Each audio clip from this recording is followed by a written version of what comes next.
नमस्कार, मैं बताना चाहूँगा, मुस्लिम समुदाय ने रविवार को जो मीटिंग की थी जिसमें हज़ारों की संख्या में लोग इकट्ठा कर लिए थे। पहले तो 1500 के आसपास की जो है उनको परमिशन मिली थी कि 1500 से ज़्यादा लोग नहीं लेके आएँगे, लेकिन वो 30,000 35,000 की आबादी मतलब खड़ा कर दिए सामने। यानी कि वहाँ पर भगदड़ हो सकती थी, वहाँ पर आगजनी हो सकती थी, पत्थरबाजी हो सकती थी, खून खराबा हो सकता था। वहाँ पर बैठकर जिस तरीके से ये कहा गया मुस्लिम समुदाय की तरफ से कि भाई हिंदू जो है मुस्लिम समुदाय को अपना ले, यानी इस्लाम को अपना ले, तो वो मोक्ष प्राप्ति कर लेंगे। देखिए कितनी गलत और कितनी गंदी बात उन्होंने कही इतनी बड़ी सभा के अंदर कि मोक्ष प्राप्ति कर लेंगे। क्या इस्लाम के अंदर मोक्ष है? क्या कुरान में मोक्ष का जिक्र है? क्या मोक्ष के विषय में वो क्या जानते हैं? अरे भाई मैं बताता हूँ, कुरान और इस्लाम और मुस्लिम समुदाय के कोई भी ग्रंथ में, किसी भी किताब में, आसमानी किताब में मोक्ष का जिक्र ही नहीं है, लेकिन उन्होंने मोक्ष की बात कही। इसका मतलब ये होता है कि वो जो ख्वाबी और उड़नछू घोड़े जो होते हैं और आसमानी जो किताब है उसको या तो वो सही है या मुसलमान गलत है, या मुसलमान गलत है या कुरान गलत है। तो ये एक सवाल के घेरे में आ जाती है। तो मोक्ष प्राप्ति जो होती है वो खाली हिंदू सनातन धर्म में होता है। हिंदू सनातन धर्म से ही मोक्ष की मतलब हिंदू सनातन धर्म से ही मोक्ष की प्राप्ति हो सकती है, मगर मुस्लिम समुदाय में कैसे मोक्ष प्राप्त किया जा सकता है? ये जो प्रलोभन दे रहे हैं, ये जो बता रहे हैं, ये कहीं ना कहीं इस्लाम और कुरान को नीचा दिखाने की बात कही। तो भाई मैं उन्हीं की बात कर रहा हूँ, नीचा दिखाने की बात कही। वहाँ तो सिर्फ जन्नत हो सकती है, जन्नत में बहुत हुर्रे मिलेगी, बहुत हुर्रे इतनी अच्छी हो, इतनी सुंदर होगी कि वो जो ड्रेस मिलेगी वो भी ट्रांसपेरेंसी वाली ड्रेस होगी। ये उनके कुरान में लिखा है। और जो खारा समुंदर होगा उसमें अगर वो 72 हूरें थूक देगी तो वो शहद से भी ज़्यादा मीठी हो जाएगी। और 72 जो हूरें होगी उसके साथ सिर्फ आप ये नहीं कर पाएंगे, घूमना नहीं है, हम स्त्री भी बने, हम स्त्री भी कर सकते हैं, यानी कि सेक्स भी कर सकते हैं। ये इस्लाम के कुरान में लिखा है, मतलब मौज मस्ती ऐश अय्यासी। और ये जो अय्यासी है वही इस्लाम में है। क्या इसी को ये लोग मोक्ष बोल रहे हैं? मोक्ष तो हमारे हिंदू सनातन धर्म की अलग परिभाषा है, अलग चीज़ है। और ये जो मुस्लिम समुदाय है उसमें तो सिर्फ जन्नत है, और जन्नत में अय्यासी छोड़ के कुछ है नहीं। खाने को कबाब मिलेगा, अच्छे फल मिलेंगे, मिठाइयाँ मिलेगी। ये जो ख्वाबी जो जन्नत है, जो ख्वाबी जन्नत है वो मिलेगा। ये ख्वाब है जो कि होता नहीं है। ये इसी ख्वाब में ज़िंदा रहते हैं, इसी ख्वाब में मर जाते हैं, लेकिन बाद में पता नहीं इनकी क्या गति होती है।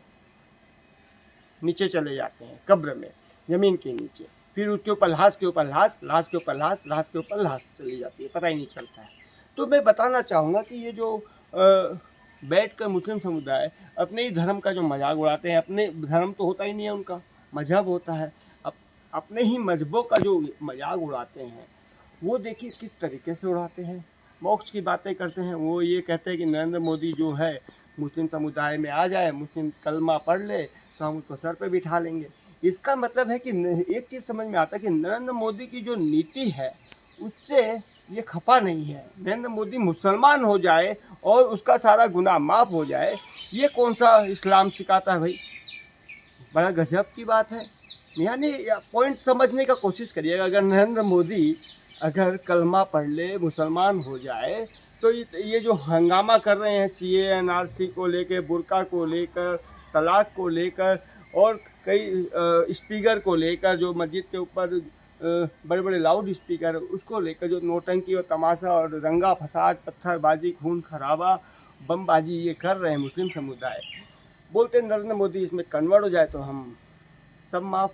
माने ये कौन सा इस्लाम है, कौन सा कुरान है भाई? ये कुछ समझ में ही नहीं आता है। इन्होंने डायरेक्ट इनडायरेक्टली अपना मजाक उड़ाया है, अपने कुरान का मजाक उड़ाया है, हर मुसलमान का मजाक उड़ाया है, मुस्लिम समुदाय का मजाक उड़ाया है, और जो पाकिस्तानी, तालिबानी और बांग्लादेश में जो मुसलमान है और भी अरब कंट्री में जो मुसलमान है उनका मजाक उड़ाया है। बात रही निपुण शर्मा की, निपुण शर्मा ने भी तो सही कहा, ये मुस्लिम समुदाय खुद कबूल कर रहे हैं, परंतु निपुण शर्मा एक लेडीज़ है, एक महिला है, क्योंकि इस्लाम के अंदर कुरान में महिलाओं की कोई इज्जत नहीं है, कोई अस्तर नहीं है। महिलाएं सिर्फ एक सेक्स का पुतला है। ये इस्लाम में है, महिलाओं की कोई इज्जत नहीं है, कोई सम्मान नहीं है। बेवकूफ़ बनाना, महिलाओं को उल्लू बना के रखना और उसको इस तरीके से ट्रीट करना कि यही चीज़ जो है सिर्फ महिलाओं के साथ। तो लेकिन मैं बताना चाहूँगा कि निपुण शर्मा ने कह दिया, अगर इसके बदले कोई और जेंट्स बोला होता या इस्लामिक कंट्री से कोई आवाज़ उठती वही उससे भी ज़्यादा, और बोलते भी है वो लोग, और निपुण शर्मा ने जो सच बोला वही सच ये लोग के बड़े बड़े जो आका है वो बोल रहे हैं। इनके जो बड़े बड़े जो मुस्लिम समुदाय के जो इमाम है ये बोल रहे हैं। तो ये चीज़ एक समझने की बात है, ये आपको समझना पड़ेगा कि मुनीपुर शर्मा एक महिला है, महिला ने ये कह दिया क्योंकि महिलाओं की कोई इज्जत नहीं होती है मुस्लिम समुदाय में। तलाक दे देना, हलाला कर लेना, ये सयासी से ज़्यादा, मौज मस्ती से ज़्यादा इनको कोई ज़्यादा महत्व नहीं मिलता है। इनका जो बुर्का उर्का पहना कर जिस तरीके से इनके साथ गेम खेला जाता है, बेवकूफ़ बनाया जाता है, इससे ज़्यादा उसकी कोई इज्जत नहीं है। और मैं पाकिस्तान को, अफ़गानिस्तान को, बांग्लादेश को भी चेतावनी देना चाहूँगा कि वो भारत में इंटरफेयर न करे।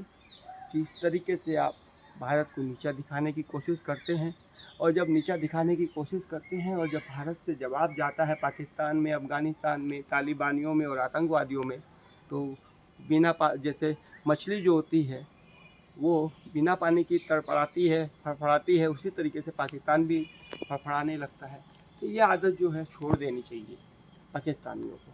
और मैं चाहूँगा कि पाकिस्तान भी कमेंट बॉक्स में, नीचे कमेंट बॉक्स है, अपना जवाब लिखे और उसका जवाब का सवाल का जवाब ज़रूर मिलेगा। कई लोग तो ऐसे होते हैं जो जवाब का सवाल चाहते हैं और कई लोग सवाल का जवाब चाहते हैं, ऐसे भी कई लोग होते हैं। लेकिन मैं चाहूँगा कि कमेंट बॉक्स में आप अपनी मन की बात, दिल की बात रखें और शालीनता से रखें ताकि आपको जवाब मिल सके। इसी के साथ मैं हेमंत कोसावत, हेमंत टीवी चैनल से धन्यवाद।